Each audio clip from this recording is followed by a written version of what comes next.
Salut les Stratoniens, j'espère que vous êtes tous super bien. On se retrouve aujourd'hui du coup pour une vidéo Flash Crash en approche, un méga short squeeze en approche. C'est ce qu'on va regarder un petit peu dans cette vidéo, pourquoi j'y crois et qu'est-ce que ça peut provoquer sur le marché des crypto-monnaies. Je suis assez persuadé qu'on n'est pas loin du bottom, mais vraiment pas loin de ce fameux bottom ici pour ce Bitcoin. On ira voir bien évidemment plein d'analyses sur Twitter, donc on a eu vraiment des belles charts.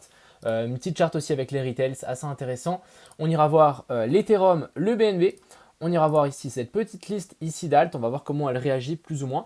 Et puis aussi, je voulais juste vous parler donc la public sale sur Actio. Donc c'est un projet que j'ai partagé il y a quelques jours. Elle est bientôt finie, donc n'hésitez pas, je mettrai le lien dans la description. Et puis aussi, n'hésitez pas à les partager au concours qu'il y a sur mon Twitter. Sur ce, on est tout de suite parti, j'espère que cette vidéo vous plaira. Crypto, million. Crypto, million. Crypto, million. On va direct commencer ici par cette super image. En bas, on a ici, donc c'est les retails qui accumulent. Donc c'est le changement des wallets de Bitcoin, des retails. Et du coup, vous voyez qu'ici, on arrive sur un pic comme ce qu'on avait eu après le crash du Corona. Donc exactement sur les mêmes points actuellement, on a un pic d'accumulation. Donc ça, c'est plutôt sympa. Et ça, c'est plutôt bon à savoir, vu que la dernière fois qu'on a eu un pic, on était sur un bottom. Donc pourquoi pas être de nouveau sur un bottom. On va passer un petit peu sur ces analyses, donc pas mal de choses, il faudra un petit peu s'accrocher, donc pas mal de petites analyses. Déjà, on a cette petite analyse ici qui pourrait correspondre donc à quelque chose qu'on a déjà fait, donc deux courbes jaunes, des petits carrés verts et ensuite ça breakout et ça pump près. Ce qui correspondrait exactement à cette analyse ici, que j'aime beaucoup, c'est le bottom ici qu'il y avait en septembre. Donc plus ou moins la même correspondance ici qu'on est en train de faire. Donc ici, il nous manque le petit W pour ensuite repartir.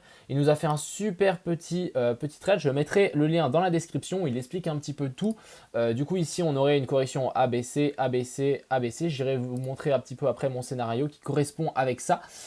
Il nous manque, donc ici, voilà, il nous manque ici le chiffre 9, donc sur lequel on pourrait redescendre encore un coup pour ensuite repartir vers le nord. Et puis du coup ici il a fait un petit peu un trade avec tout, donc je trouve ça plutôt assez intéressant. Le RSI même chose, donc sur lequel ici on a fait un fake breakout, ensuite on replonge, on vient se taper encore une fois la tête dessus pour ensuite replonger et ensuite au moment où ça breakout, on a le pump qui arrive et je pense que le pump sera plutôt assez violent. Bref, je mettrai ça dans la description, il y a énormément d'analyses, on va pas tous les passer en revue, mais je pense que on pourrait avoir quelque chose de plutôt sympa. Donc voilà, il dit décembre 21 quand même, hein, il dit, voilà, en début 2022, on se pourrait se retrouver vers la zone des 87 000, donc pourquoi pas. À voir, on va voir comment ça va se goupiller. Ça correspondrait avec une de mes analyses que j'ai partagée un petit peu plus tôt. On va aller la voir tout de suite. Si on va sur mon profil ici, j'ai partagé cette petite analyse que je trouve super pertinente. Donc ici, on a un cône d'élargissement. On aurait notre cône d'élargissement même si le cône n'est pas super propre. Ce qui est important, c'est les chiffres et ça correspond. Ici, en fait, on a 1, 2, 3, 4, 5, 6 et ensuite bottom de la 7 et ensuite explosion 8, 9, 10 et énorme pump. Donc le 8 qui pourrait se retrouver vers la zone des 100 000. Et puis en fait, à chaque fois, vous voyez que donc là, la pattern et la longueur entre la 1 et la 2 est plus longue que la pattern de 2 à 3. Même chose ici, de 3 à 4 est plus longue que la pattern de 4 à 5. Et même chose ici, la pattern de 5 à 6 est plus longue que la descente ici qu'on a eue. Un petit peu comme ce qu'on a fait là, et en chaque fois, donc le bottom c'est toujours un bottom toujours plus haut et un top toujours plus haut, donc ça s'élargit, et ensuite ici on devrait trouver notre bottom de 4, donc vers la zone des 44 800, je pense que ça serait comment on appelle ça, le bottom parfait. Ça correspond largement ici avec cette petite descente qui nous manque, donc je pense que ça on est sur le total des marchés, donc c'est tout l'ensemble de tout l'argent qu'il y a dans toutes les crypto-monnaies. Il manque ici, donc pour ceux des comptes en vague d'Elliott, il manque ici ce petit, comme j'ai appelé ça un wick, mais c'est en anglais, cette petite descente, cette petite chasse au stop. On fait rentrer tous les gens qui sont en train de shorter et ensuite on les explose avec un pump massif directement. Ce qui pourrait correspondre ici, donc regardez-moi toutes les liquidations qu'il y a au nord jusque vers la zone des 50 000 $. Je ne sais pas si vous vous rendez compte, mais là il y a des liquidations en boule qui sont juste énormes. Du coup, pourquoi pas pousser encore un petit peu le marché vers le bas, faire en sorte que le maximum de personnes short qui disent ok ça va descendre, ça va descendre, ça va descendre, et ensuite explosion et on rase tout le monde vers le haut. Donc ça c'est quelque chose qui me correspondrait et qui me va bien. en fait comme petite analyse sur le Bitcoin. Donc maintenant on va passer un petit peu sur mes charts. Donc on a d'abord cette trendline ici pour lequel on pourrait revenir. J'ai fait un dessin, c'est sur celle-là. Donc je pense qu'on peut largement redescendre dans ce petit rectangle vert qui correspondrait vers la zone des 45 000 à 44 600. Revenir retester ce bottom et venir nous chercher un petit peu plus bas. Ça correspondrait aussi, je pense que ça nous ferait une belle divergence du coup en 12 heures et en daily. Je rappelle qu'en daily, on n'a toujours pas de divergence, donc je pense que avoir ici une petite divergence en daily sur le RSI n'est pas si mal que ça. Si on zoome un petit peu sur cette charte, on va repasser sur celle-ci, on peut voir qu'ici, on est venu faire un retest en fait de cette trendline, petit retest. On a été rejeté et du coup, pour le moment, ça continue à chuter. Personnellement, va prendre le marché avec des pincettes. Il nous manque, je pense, une petite vague vers le bas pour ensuite repumper. Bien évidemment, je pense et j'espère pas qu'on passera sous la zone des 45 000. Si on casse la zone des 45 000, la prochaine zone, c'est la zone des 40 000. Et comme j'ai dit hier dans ma vidéo, la zone des 40 000, c'est une zone super importante. Elle part depuis là.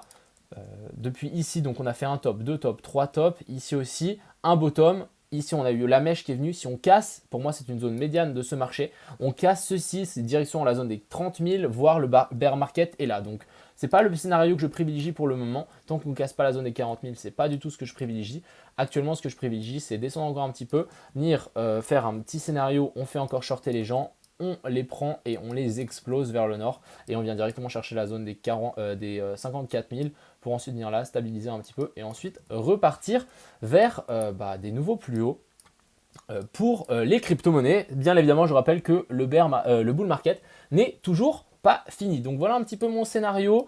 Actuellement, moi, je vois ça plutôt comme un bear flag ici pour les gens qui veulent savoir un petit peu mon point de vue à court terme. Ici, petit bear flag, excès vers le haut, on fait le retest, ensuite on rechute. Donc là, ça devrait continuer, à mon avis, à descendre encore un petit peu. Donc faites attention, je pense d'ici là jusqu'à la fin de la semaine. Attention, par contre, si on a cette jolie descente ici, qu'on commence à stagner, et ou même si on fait tac, et ensuite ici on stagne, ça sera super bullish. Bref, je vous tiendrai largement au courant. Ensuite ici on a l'Ether. Donc l'Ether qui est plutôt bullish, on a cette trendline ici pour le moment qui tient toujours la route, donc ça c'est plutôt cool. Ce que je voulais vous montrer, je vous ai dit hier que j'avais vu des ordres massifs. Hein. Quand je dis massif, c'est des ordres, j'avais vu des trucs à plus de 100 millions sur l'Ether. Il y a quelqu'un qui a trouvé la cause, voilà. Il y a quelqu'un qui a commencé à accumuler 50 000 Ethereum, je ne sais pas si vous vous rendez compte, en position longue ici sur Bitfinex. Donc Bitfinex, pour les gens qui ne savent pas, c'est un exchange de whales. Donc si ici il commence à long sévèrement, à mon avis il se passe quelque chose, mais je ne sais pas si vous vous rendez compte le pump qu'on a eu là, mais massif. Donc il se passait bien quelque chose sur l'Ethereum et je pense qu'au moment où le marché voudra se retourner, l'Ethereum sera vraiment une vraie fusée pour ce marché. Donc plusieurs zones sur lesquelles on peut revenir. Aucun n'est sur cette trendline. Si le Bitcoin décide à chuter, je pense que l'Ether chutera aussi encore un petit peu. Donc c'est pas forcément cette zone que je privilégie. Je privilégie la zone des 0,618. Donc ici, tac, la zone 0,618 donc de cette dernière montée sur laquelle ici on peut largement revenir vers la zone des 3500 $ pour un Ether. On a aussi une petite zone de support par là autour. Donc voilà, la zone des 3600, c'est pourquoi pas le retest, pas le retest, mais oui, le retest de la neckline ici de cette épaule, tête épaule, inversée. Donc voilà un petit peu pour cet Ether, mais je suis plutôt bullish ici. Ensuite, on va passer sur ce BNB qui est toujours au contact de cette grosse zone du support. Donc à voir si le Bitcoin nous fait un petit wick vers le bas. Je pense que ici le BNB peut nous faire aussi un petit wick. Et après, il faudra attendre pour moi la réintégration par-dessus. C'est ce que je vais attendre pour rentrer sur le BNB sérieusement. C'est la descente un petit peu plus bas parce que ici, ça va être un petit peu, on ne sait pas trop où ça va descendre, où ça va s'arrêter. On laisse descendre encore un petit peu le BNB. Au moment où ça repasse ici, on attendra le pullback. Une fois qu'on a le pullback, let's go. Et là, ça repartira vraiment, ça sera vraiment très très sévère. La zone qu'on n'a pas envie de perdre sur le BNB, c'est ici cette petite mèche donc vers la zone des 427 $. Passons du coup sur nos petites altes. Donc on a Atom. Atom qui est toujours sur cette magnifique zone ici, assez intéressant. Je pense que voilà, comme j'ai dit, avec le Bitcoin, on peut toujours faire une petite descente vers le bas. La zone à pas lâcher, ça sera celle-ci, donc la zone des 17,25.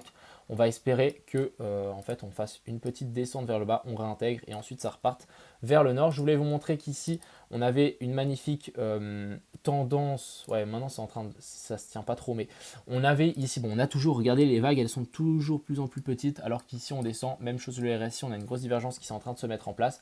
Assez intéressant, pourquoi pas faire une petite descente, prendre les stops et ensuite let's go pour Atom. Ensuite ici on a Avax, donc Avax qui maintient plutôt pas mal. Ici, on le voit bien, il maintient donc cette zone de support des anciens tops. Il maintient cette EMA 200 sur les niveaux des 80, des 80. Maintenant, ce qu'il nous faut, bien évidemment, pour passer bullish, il faudra une cassure de cette petite trendline ici. Et encore, comme j'ai dit avant, pourquoi pas faire une petite descente, chercher la zone des 72 si le Bitcoin s'amuse à faire une petite descente. Pour le moment, il est plutôt fort, le AVAX. Revenir retester ici. Ici, on pourrait voir ici une épaule, tête, épaule inversée. Ensuite, ici, on a le Doge qui nous a fait un pump massif, donc le Bitcoin, pas le Bitcoin, Elon qui nous a fait un petit tweet comme quoi ils allaient expérimenter des paiements avec du Doge chez Tesla. Donc on a eu un petit pump, un gros pump, ça fait longtemps qu'on n'en a pas eu un, donc un petit 40% en une journée. Actuellement, on a bien rechuté, donc je dis quand même qu'il faudra faire attention. C'est souvent Buy the rumor, sell the news. Du coup, il y a eu le tweet, il n'y a pas eu de rumeur, directement le tweet, mais du coup, maintenant, ça va commencer à vendre. Ce qu'il faut faire attention, c'est pas de se retrouver dans ce cas-ci. On peut largement être dans ce cas-là, et en fait, ça va juste continuer à dump ici. On verra ce que va faire Elon, mais c'est pas pour le moment. Moi, j'investirai pas encore à ce moment-là. Après, vous allez me dire, ouais, on peut très bien revenir retester cette zone. Oui, pourquoi pas. Donc, cette zone ici peut toujours être assez intéressante. La zone des 0,18, mais moi je prendrai des pincettes. Ensuite ici on a Elrond qui est toujours sous sa zone ici des 0,68 de Fibonacci. On est venu chercher cette EMA 200 ici en daily, donc pourquoi pas. Tant qu'on maintient, vous voyez, ici on arrive à directement repasser au-dessus de la zone des 0,68. Donc si on arrive à repasser par-dessus ici et à venir... Non, attends, en fait ça vient là. Donc on est déjà par-dessus. Donc je pense que tant qu'on va commencer à latéraliser, ça sera vraiment bullish ici. Tant que vraiment on ne break pas tout vers le bas, ça va aller normalement. On a des divergences qui sont en train de se mettre en place. Ici on le voit bien. En 12 heures, le RSI qui monte, les vagues qui montent et ici ça descend. Et pour finir, on a le XTZ qui est plutôt pas mal aussi, je trouve. On a récupéré l'ancien support ici sur lequel on était venu chercher très très bas pour faire un pump massif. On est venu chercher la zone 0,68, ça n'a pas tenu. On est venu chercher la zone 0,786. Juste, ça tient. Donc pour le moment, ici, on est peut-être en train de former un bottom. Ce que je voulais vous montrer ici, c'est ça qui est super intéressant. C'est les vagues ici qui deviennent de plus en plus petites.